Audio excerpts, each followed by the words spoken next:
नमस्कार, बहुत स्वागत है आप सभी का न्यूज स्टेट मध्य प्रदेश छत्तीसगढ़ में। मैं आपके साथ अस्मिता दुबे और आज के हमारे इस खास कार्यक्रम में हम बताएंगे कैसे पटरी पर लौट रही है जिंदगियां। बताते चले कि कारम डैम में रिसाव की वजह से मझधार में फंसे धार के लोगों ने फिलहाल राहत की सांस ली है, क्योंकि डैम से पानी निकाल लिया गया है और कई गांव डूबने से बच गए हैं। हालांकि किसानों की फसलों को भारी नुकसान पहुंचा है, लेकिन शासन की ओर से मुआवजे का मरहम लगाने का भी भरोसा दिलाया गया है। ये रिपोर्ट देखिए।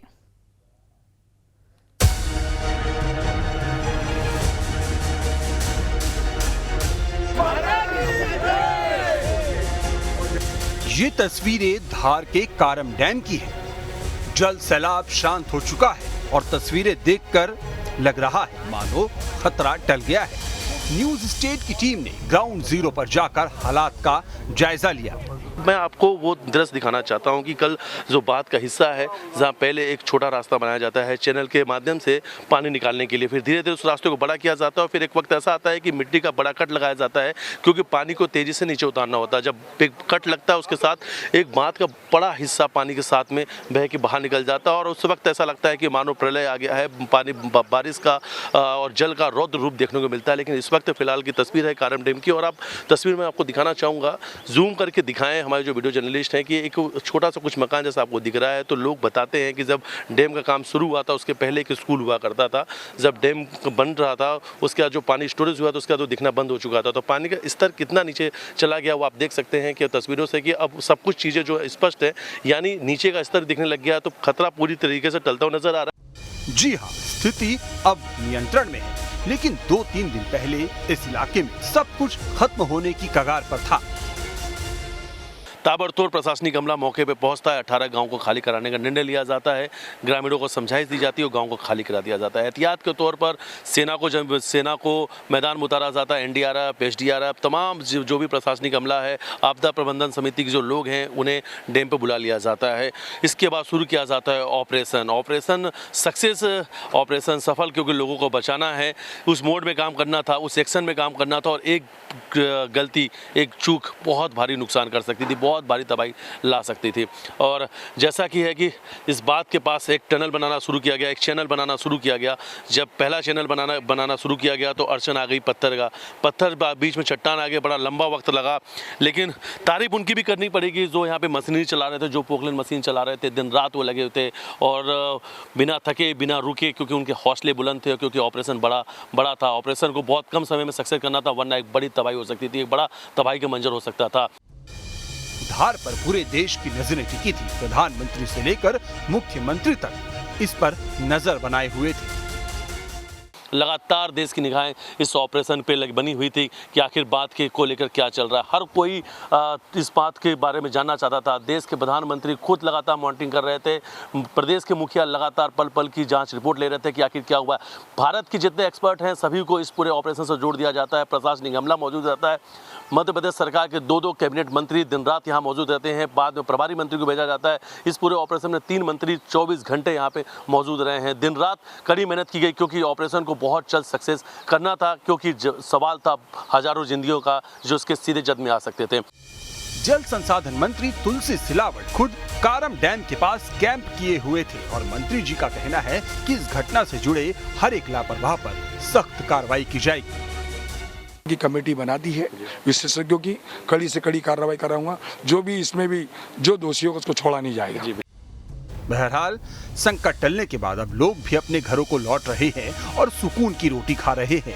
आप तस्वीरों में देख सकते हैं कि तवे पर रोटी पक रही है और घर लौटे लोग सुकून का निवाला निगल रहे हैं।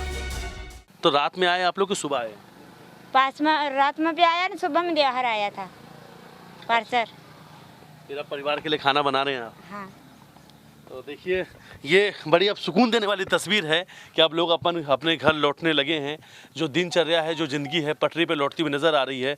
और खाने के जो पैकेट्स हैं कभी इन्हें मिले कभी नहीं मिले, लेकिन अब एक बार ये देखिए पार्सल की रोटी तो उन्होंने किनारे कर दिया, क्योंकि ये जो लोग हैं अपने हाथों से चूल्हे की रोटी बना के खाना बड़ा पसंद करते। चलिए इनकी एक रोटी ज़रा हम भी टेस्ट कर लेते हैं, क्योंकि हम भी गाँव में मौजूद हैं और हम भी ग्राउंड जीरो पे लगातार हैं, तो हमें भी कहीं पैकेट से खाना या जो सामाजिक संगठन लोग थे, कोई पूड़ी सब्जी, कोई पैकेट्स जो दे गया हमें भी मिला, बस हमने भी खा लिया कि भाई चलो जो मिल जाए।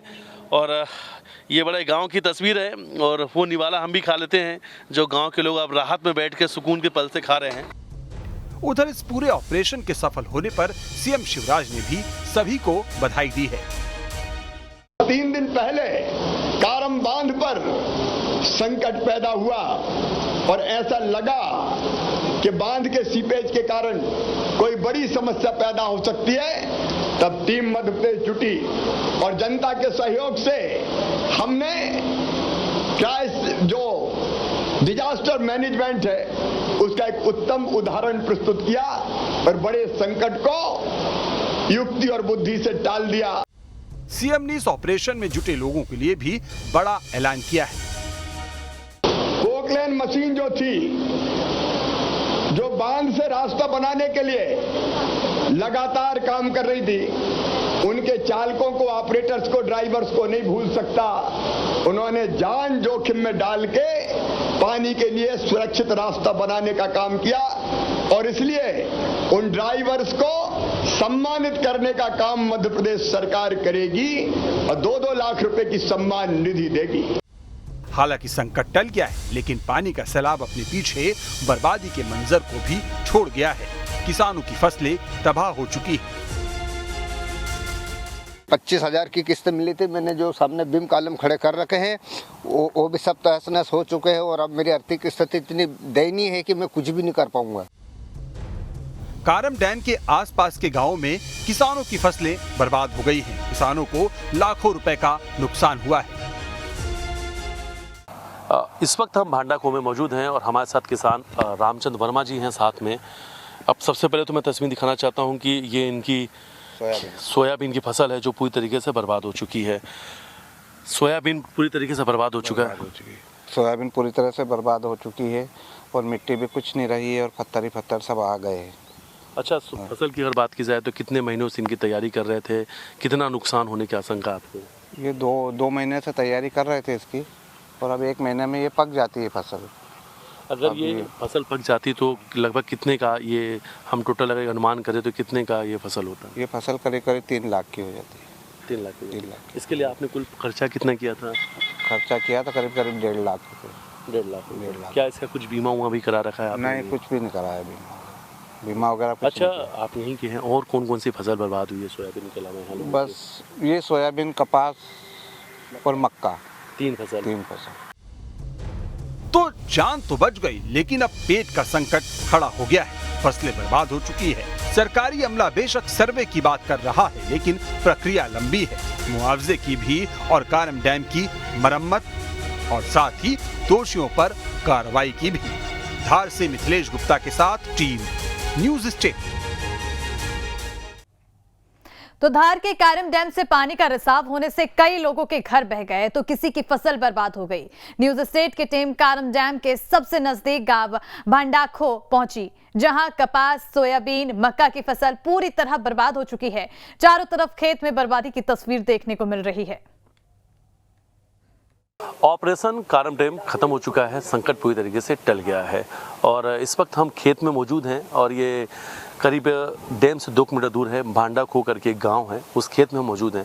न्यूज़ स्टेट मध्य प्रदेश छत्तीसगढ़ लगातार ग्राउंड जीरो पे मौजूद है। एक एक तस्वीर आपको ग्राउंड जीरो से हम दिखा रहे हैं।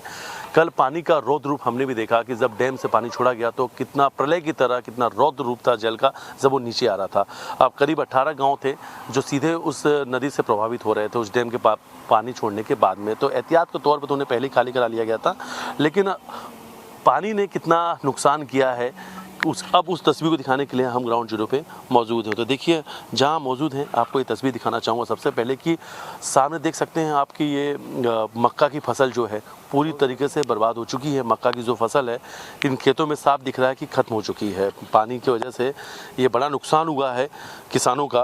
तो अब ये फसल की संपत्ति हालांकि निर्देश दे दिए गए हैं कि उनको मुआवजा दिया जाएंगे, सर्वे भी कराया जाएगा। लोग बता सकते हैं, सूचना दे सकते हैं अपने यहाँ के पटवारी और तमाम जो नोडल अधिकारी अधिकारी हैं जो नियुक्त किए गए हैं। तो अब सर्वे काम भी शुरू किया जाएगा। जल संसाधन मंत्री तुलसी सिलावट ने कहा जो भी नुकसान होगा उसकी पूरी भरपाई सरकार करेगी और हर किसी की मदद करेंगे ग्रामीण वासियों की। क्या नाम है दादा आपका? जय सिंह ठाकुर। आप किस गांव में, ये कौन सा गांव है? ये भांडाखो है। मंडक है। ये आपका जो अभी आप जहाँ पे काम कर रहे हैं, ये आपका मकान था क्या? हाँ, ये पहले मकान था और अब बिल्कुल तहस नहस होकर बिल्कुल भंगार में तब्दील हो चुका है, क्योंकि ये अपने कारम डैम पे जो भाड़ोपुरा डैम बना हुआ था, ये लीकेज होने के कारण इसको राज्य सरकार के निर्देशानुसार प्रशासन ने इसको डैमेज कर दिया गया, जिसके पानी के बहाव के कारण ये बिल्कुल ये स्थिति पैदा हुई कि हम न तो घर के न घाट के हैं। अच्छा, ये आपने मकान के लिए कहीं से कुछ सहायता भी ली थी? मुझे प्रधानमंत्री आवास योजना की ओर से भी सहायता मिली थी। पहली किस्त जारी हो चुकी थी, जिसके मैंने मटेरियल खरीद के। कितने रुपए होती है? 25,000 की किस्त मिली थी। मैंने जो सामने बीम कॉलम खड़े कर रखे हैं वो भी सब तहस नहस हो चुके हैं और अब मेरी आर्थिक स्थिति इतनी दयनीय है कि मैं कुछ भी नहीं कर पाऊंगा। परिवार में कौन कौन है दादा? परिवार में मेरे 2 बच्चे हैं और पत्नी है। वो कहाँ है? क्योंकि अब तो ये जो घर है वो रहने के हालात में नहीं है, तो अभी कहाँ रह रहे हैं? नहीं, रहने के हालात में नहीं हो तो ये सामने की पहाड़ी के जंगल में बैठे हुए हैं। जंगल में बैठे हुए हैं? हाँ। क्या उम्र है बच्चों की? बच्चों की उम्र है, एक की 18, एक की 16। बच्चे की 16 वर्ष है और बच्चे की। तो अब आपके पास तो आपका घर नहीं रहा, तो फिर कैसे कहाँ रहेंगे अब? अब देखते हैं हम। अभी जहाँ पे इन्होंने जहांगीरपुरा में कैंप पे लगा रखा है, 15 अगस्त होने के कारण अभी नहीं जा पा रहे हैं। देखते नहीं को फिर हम शाम को वहाँ पे शिफ्ट होंगे। राहत शिविर में रहेंगे? राहत शिविर में रहेंगे। अच्छा, और अब कुछ यहाँ की खेती भी करते हैं आप यहाँ? हाँ, खेती भी करते हैं। क्या फसल थी? मेरे पास यहाँ कपास और मक्का थी, जो आप देख रहे हो, जो कि ये जमीन पूरी तरह से नष्ट हो चुकी है। कैमरा घुमा, और ये बिल्कुल किसी काम के लायक नहीं है। क्या राज्य शासन क्या मुझे इसका पूरा मुआवजा देगी? जी बिल्कुल। जो जल संसाधन मंत्री तुलसी सिलावट हाँ, हैं, बिल्कुल, जब से ऑपरेशन चलाया जा रहा था वहाँ मौजूद थे। उनका कहना है कि जो भी नुकसान हुआ है उनका मुआवजा सर्वे करा के जरूर दिया जाएगा। हाँ, तो अब देखो क्या होता है, कब मिले। आज तो हम परेशानी से घिरे हुए पड़े हैं। अच्छा, कल पानी जब छोड़ा गया तो पानी का स्तर दादा यहाँ पे कितना आया था? यहाँ पे पानी का स्तर कम से कम 10 फीट से ऊपर चल रहा था। अच्छा, हमने एक चीज़ देखा है कि इन खेतों के बीच में बड़े बड़े चट्टान पत्थर बहुत दिख रहे हैं। ये क्या उस पानी के साथ बह के आए कि या ऊपर की मिट्टी बह गई? ऊपर की मिट्टी के साथ में नीचे से भी निकले हैं, जो मेड़ थे उनके भी निकले, और मेरा कुआं भी बिल्कुल तहस नहस हो चुका है। बिल्कुल फसल तो है बिल्कुल बर्बाद हो चुकी है। जैसे बाढ़ का जैसा पानी छोड़ा गया है, वैसे बिल्कुल ज़मीन हमारी रेगिस्तान में तब्दील हो चुकी है।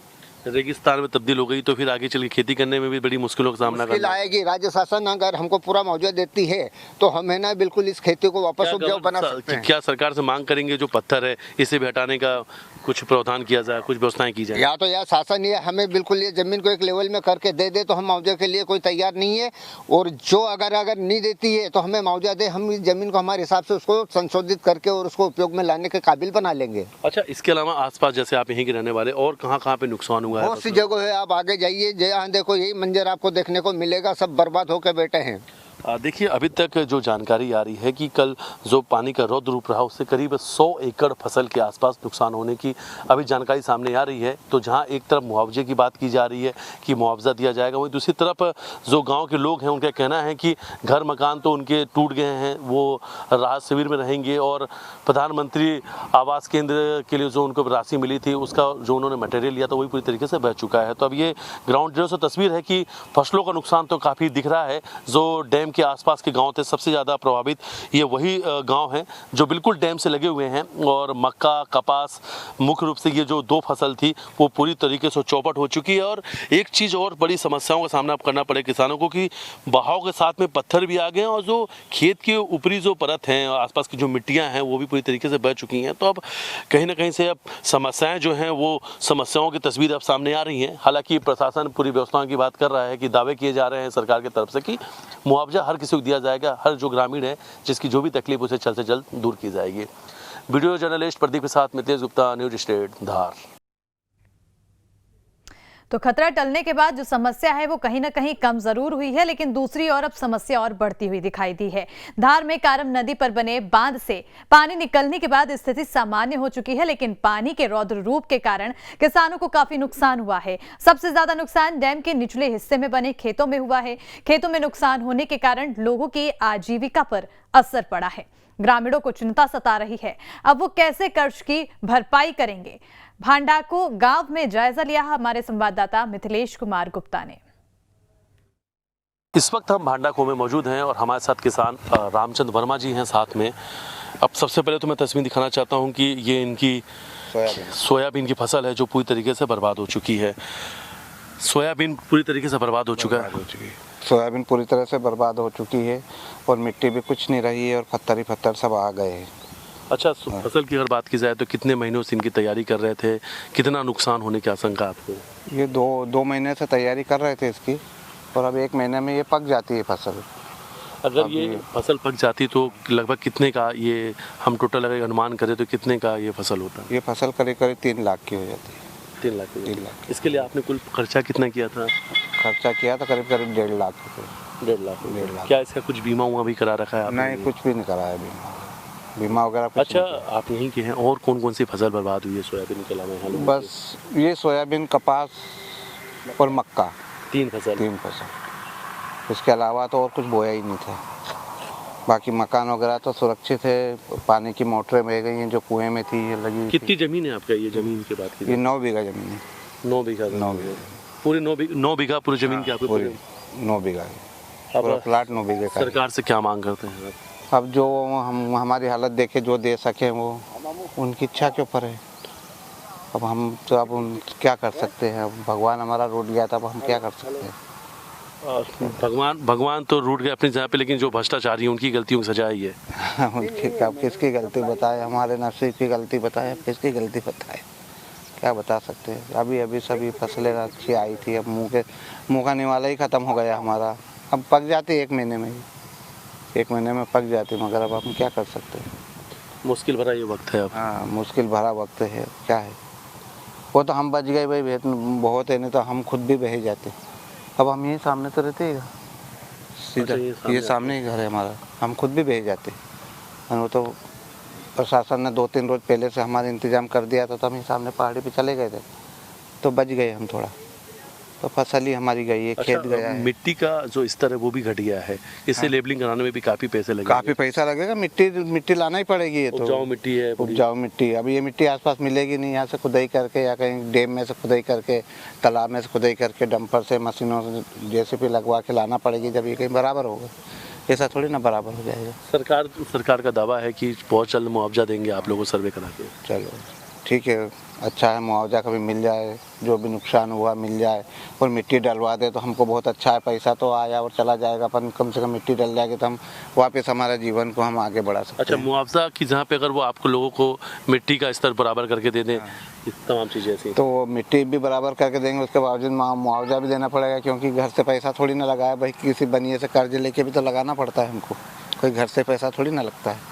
कर्ज किया है तो थोड़ा बहुत मिल जाएगा मुआवजा, तो उसका भी जो आप लोग कर्ज लेते हैं उसका क्या प्रतिशत देना पड़ता है आपको? जैसे आपने 1.5 लाख रुपए लिए, कर्ज मिली है, तो जब फसल हो जाती है तो आप लोग कितना लौटाते हैं, क्या रहता है? वो उनको 2 रुपये सैकड़े के हिसाब से देना पड़ता है। कोई 3 रुपये भी लेता है, कोई 2 रुपये भी लेता है, कोई 5 रुपये भी लेता है। बहुत महंगा ब्याज का पैसा है। बहुत महंगा ब्याज का पैसा है, क्या करो। तो देखिए, अब ये तस्वीर है, बड़ी परेशान करने वाली है। देखिए कि 2 रुपये 3 रुपये % के हिसाब से, 2-3 रुपये प्रतिशत, अगर आप 100 रुपये लेते हैं उसमें 2 या 3 रुपये प्रतिशत से आपको ब्याज देना है। तो इन्होंने 1.5 लाख रुपए लिए थे, 1.5 लाख से इन्होंने फसल लगाई थी।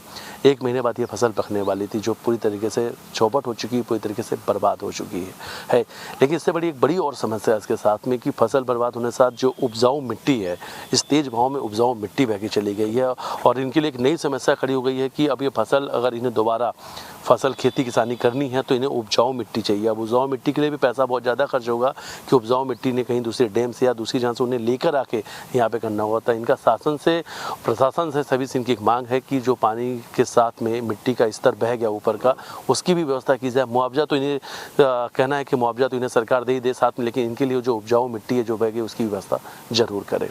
वीडियो जर्नलिस्ट प्रदीप के साथ मिथिलेश गुप्ता, न्यूज स्टेट धार। तो देखिए, धार में संकट टल चुका है, लेकिन नई चुनौतियां सामने आ गई है। पानी के तेज बहाव में सब कुछ बर्बाद हो गया। किसानों की फसल बर्बाद होने से नई मुसीबत खड़ी हो गई है। हालांकि प्रशासन ने सर्वे के लिए निर्देश दिए हैं। बहुत जल्द लोगों को मुआवजा देने की बात भी कही जा रही है।